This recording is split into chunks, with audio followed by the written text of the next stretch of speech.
Speaking within the context of the kinetic chain dynamic, we have to create the wave before we catch the wave. So creating the wave is the effort part of the effortless swing. And that's what Roger Federer was trying to say to the Dartmouth graduates this year in his commencement speech. You know, Roger was known for this effortless style of play that everyone always talked about, the Baryshnikov of tennis, etc. And he was telling them that, yes, that's the impression I wanted to convey and the way I wanted to play, but I had to work very hard to create that style of play. And so we have to move away from our traditional sort of vertical stance, rigid posture, standing straight and swinging like this. You know, we have to adopt a much more athletic mode of being, you know, with a athletic posture, a tilt of the spine, and we'll also talk about some new dimensions of that athleticism in this current lesson. So we create the wave with our body and with our form. So we have all of these spiraling elastic muscle tendon structures that we've talked about in the past and are talking about again today. But we're also talking about, as well as, you know, stretching these muscles and tendons and body parts, we also have to learn about bending and twisting these parts. And this is what we're going to take up next. Now, you haven't probably played with one of these toys since you were a kid, but this is the kind of thing we do in instruction. We have lots of fun doing it. So this is my Captain Storm balsa wood airplane, and it's powered by a rubber band down here at the bottom of the fuselage. And you can see that it's only slightly stretched, but this stretch alone doesn't provide any power for my airplane.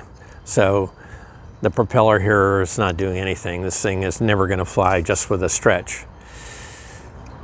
But now, if we add a twist to the stretch, then we have a different story. So as I wind up and twist this rubber band, as you can see, getting up close here, how much it's twisting, and I can feel the dynamic energy of this connection here between my two hands as increasing the torsion, twisting force on this rubber band. So this is that twisting force, that torsion, is something that we want to do throughout our body. We want to do it in the big parts of our body, through our pelvic, chest, shoulders area. We want to do it in our shoulder, our hitting arm, shoulder and wrist and forearm. All should be adding twisting power to the stretching power that we put into the swing. And even into our legs and how we put pressure into the ground, there's going to be a twisting and torsion component of that we'll get into in detail. And let me say specifically about, we've talked about traditional tennis instruction, why I dislike this whole concept of the unit turn so much, is that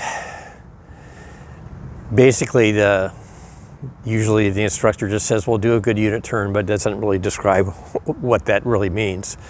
So what that means in their world is just simply that the shoulders and hips are turning in unison at the beginning of the initial take back.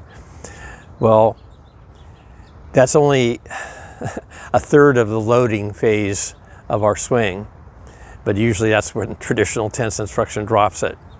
And we really haven't accomplished that much. So if we turn our shoulders and our hips together and turn to the side and then drop our hands here, our body is not loaded in any real way for releasing a swing. So this action is something that we've read from the beginning. We have to think about loading and coiling and spiraling up, as we'll talk about, to get the proper load, proper twist and turns in our body are the stored energy. And so in terms of catching the wave, once we have enough stored energy in our coils and our twisting, you know, we can release that energy like almost effortlessly, like hopefully this plane flies. So we'll see. Well, it flew for a little while, and it threw from the unwinding and of the torsion that I put into that rubber band, and that's what we're going to do with our swing. Well, not only do we coil and twist some of the finer parts of our body, like our hitting forearm and wrist and whatnot in this cocking position, and you know, in our shoulder complex, but the major muscle groups we also coil and twist to some degree in order to store and release more energy. And so I have this little exercise bar that I've shown you before, that usually we're twisting to strengthen our forearm or something like that. But if we just bend this exercise bar and release it, we get some nice springy release of energy, and that's what we want in terms of bending our body and the major muscle groups. But then if we add a twist to that bended form, we get even a bigger release of energy because we've stored more energy. So in this twisting, turning mode, this torsion movement that we do with our body and our major muscle groups, we get quite a bit more stored energy that we can then release. And this all goes to transforming our actions on the tennis court from an unathletic vertical stance, where we're standing erect and swinging horizontally, to a much more tilted and bended and spiraling form. That's the only way our swing is going to get 25 to 30%, 5% vertical through the contact zone that we need for a good topspin swing. So we're never going to get there with this vertical stance and this horizontal swing path. Virtually impossible. We have to get into a much more athletic, dynamic spiraling mode, a twisted mode, and a bended mode to unbend in the proper release of this swing. So let's look at this side view of Roger Federer's topspin forehand as our first pass through the movement map. We'll get into more complexity as we go along. But right here at the start, you see a different Roger Federer than, as I've said in most YouTube videos, where he's casually warming up, standing vertically, kind of swatting the ball around like this. You know, that is not his true hitting and athletic mode.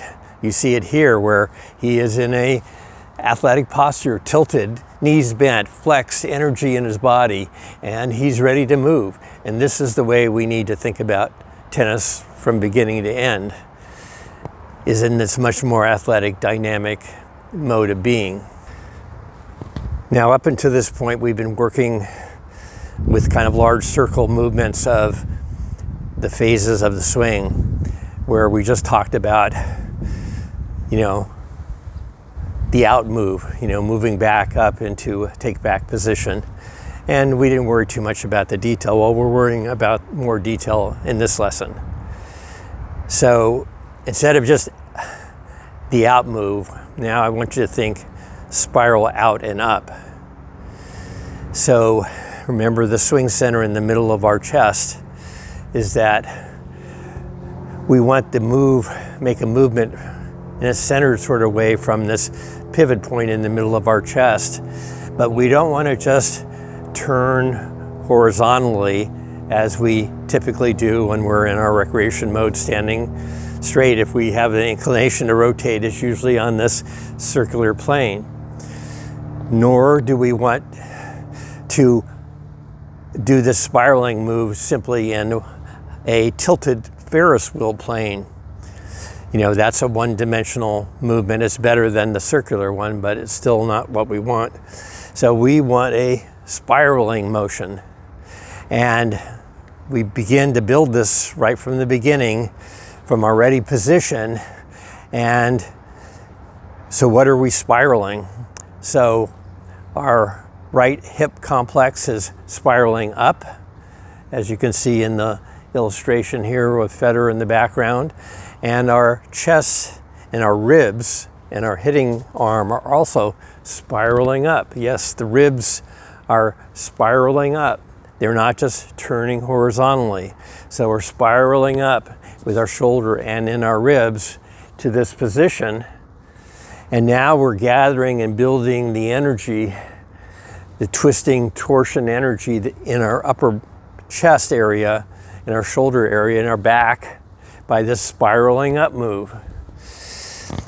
We'll go into more detail. Now, we don't want to overdo it at this point. We're just the beginning of the swing, but there is, the beginning of a feeling of loading as opposed to the unit turn and drop passively mode.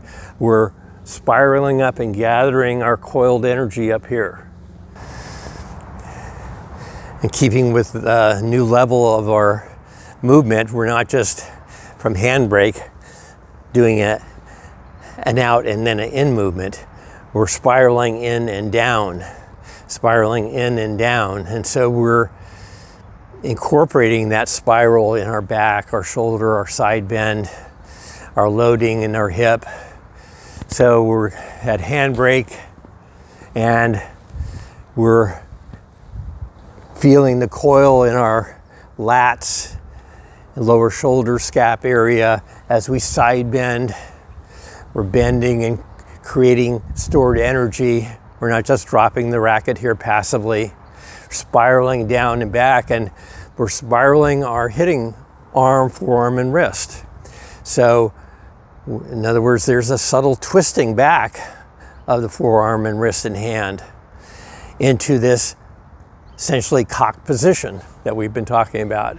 So from the perspective of here, well, this would probably be a better perspective. There's the target here and the racket is coiled and the tip is pointed to the back side fence, not just to the side fence. Sometimes you don't get all the way coiled and that's just the way it is. But again, we're going to try to load as much as we can. So, and this is the reason that in all throwing and swinging actions, there's a cocking movement. So the forearm and the wrists are twisted back in this manner and form. And we'll get into this more detail later, but we've talked about it quite a bit, is that you really feel a stretch and a twist back here, and you should feel it. It could be very dynamic and smooth, but still we're loading back there. And we're also loading the big parts of our body in this spiral in and down move with a side bend and keeping our non-hitting arm out in back of us to some degree, so that we feel a little stretch in our lower non-hitting side and back. And the side bend, again, is another twisting move that we have to start to get comfortable with. Then we talked about, as we do this side bend, how our lead hip shifts and our weight starts to move into our lead side in what is going to be the spiral out move. So there's quite a few things happening in this movement, and all of it has a little bit to do with twisting and coiling. And we have to practice this and we have to get comfortable with it. And in our final phase of the topspin forehand, what we used to call just the out move, now we're calling it spiral down and in. Spiral down and in. And letting the spiraling move go from beginning to ending. And as we get this smoother and smoother, it's going to go faster and faster and be a more efficient stroke for you. So now I'll play 2 video clips of Federer and Djokovic from the rear perspective, from down the line perspective, so you can see this movement a little bit more clearly from that perspective perhaps. And each phase is identified and there's a freeze moment, so you can sort of really get an understanding again of this dynamic. So there's really no call to talk through this. I'll just play this through for you right now.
That's the end of our catching the wave and effortless swing lesson. So you have to ask yourself after all these exercises, did I catch the wave? Did it feel a little bit more effortless? Maybe yes, maybe no. Whichever it is, you should assess where your technique may be the weakest and make that the focus of your next deliberate practice session and the one after that.